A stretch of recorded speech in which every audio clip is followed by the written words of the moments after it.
absolute privilege here today for Turf Business TV. We're with one of the icons and certainly an influencer of the industry. We're with Richard Campey from Campey Turf Care. We're at the start of a new turf care season.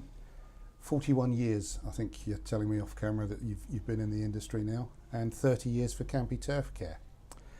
Now that's a long journey. Where did this journey start for you?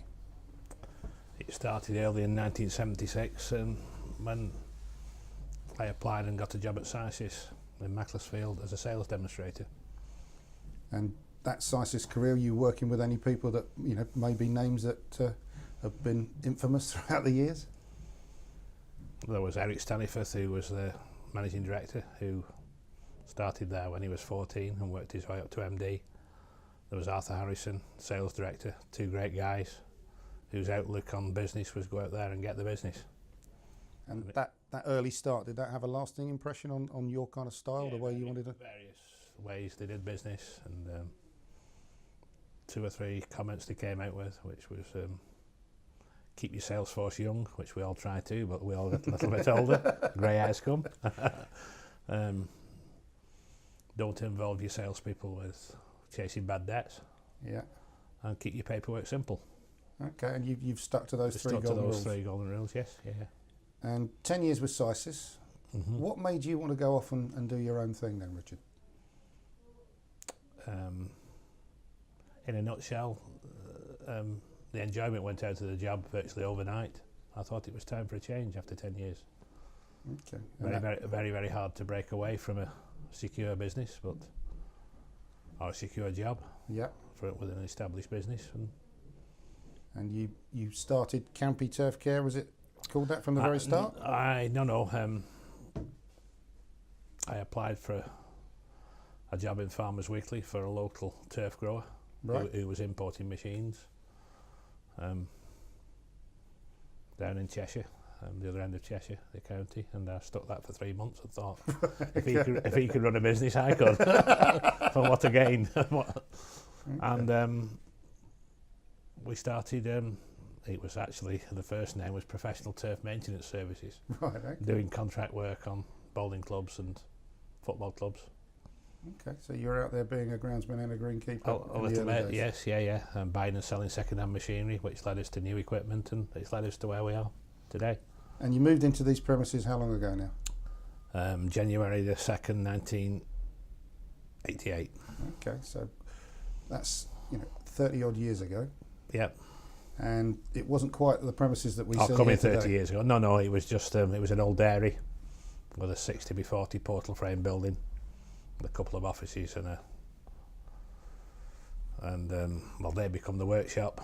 Okay. Does any of that building still exist, or has it all been replaced? Well, what's probably half the workshop now was the original building.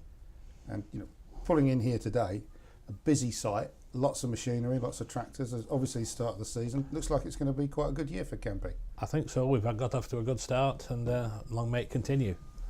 I think people have. Well, we know we've got the good equipment, and the orders are coming in. I think the way that the company's developed has been off the back of some quality machinery. But how did you first find that piece of machinery that you saw, that you started bringing in, that changed the business?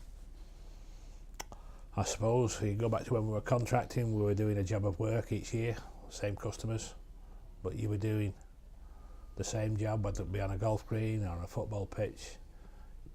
You're going back year on year, but the surfaces weren't improving. Right. We still got the old, especially on football, the big problem of poor annual in the 90s, and that natural grass surface wouldn't sustain a winter's play. You come to March, April, and you were to muddy football pitches, or soil pitches really, or soil exposed. There was no grass. And that's when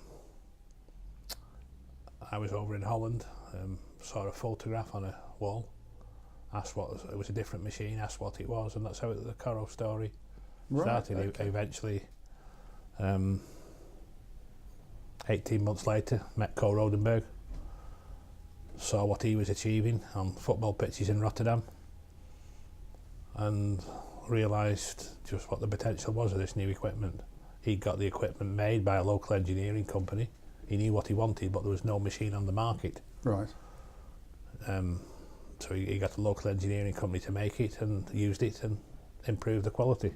And we eventually brought them in to the UK, spent all the money he got, because it wasn't just new machines, it was a bigger tractor to operate them. Right. And a bigger truck to transport them.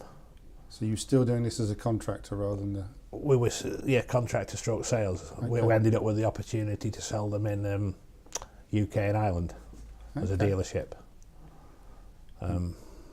Prior to that, we had set up a dealership here at Martin with small companies like Hardy Sprayers then, Trimax and Dennis Mowers. Right.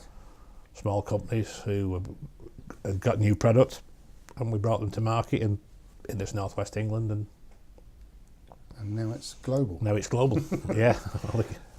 So, was it easy going with the Coro to start with, or was it, did it take some convincing in the marketplace? Or with certain people, it was very hard. With some people, it was very easy. They saw exactly what it did. Probably first customer was John Mallinson. We did a demo day at Sandbach School on a rugby pitch. Right. I brought them over.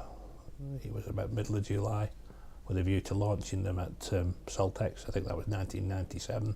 Okay. We had literature published. We had a PR company involved, and I'd spent all the money I got to every last penny. So you really stuck your neck out. Yeah, and they came in the yard here. I looked at them and thought, what on earth have I done? Who's going to buy these? And we organised this demo day. The Dutch came over to help us for the product launch.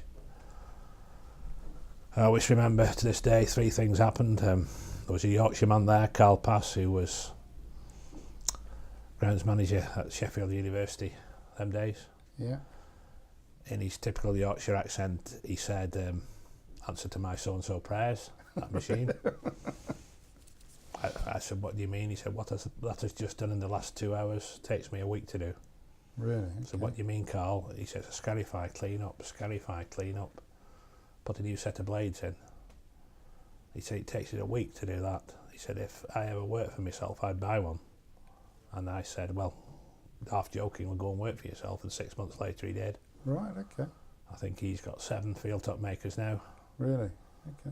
The bursar rang me the next day from Sandbach Grammar School, asking me what I'd done to his pitch, because there was no grass, on it. And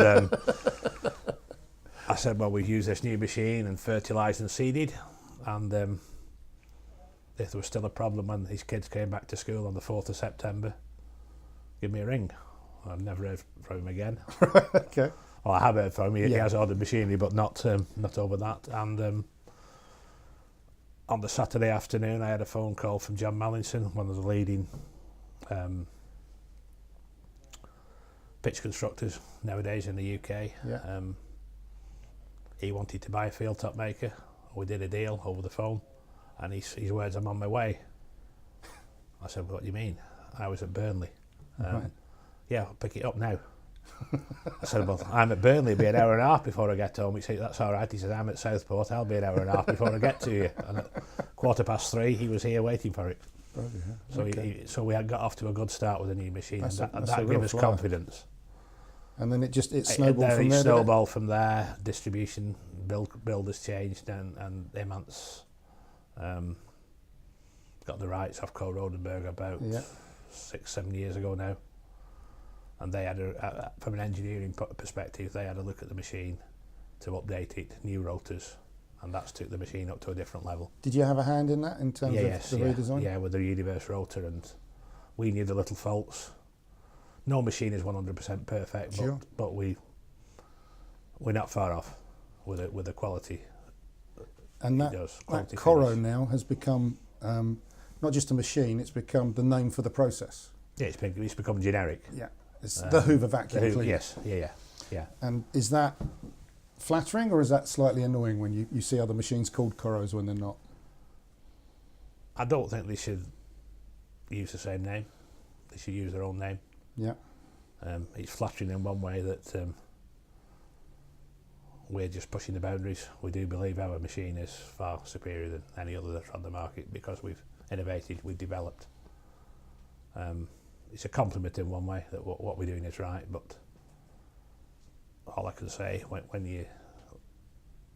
customers are looking at machines, compare them like for like, talk to people who are building them, who are using them.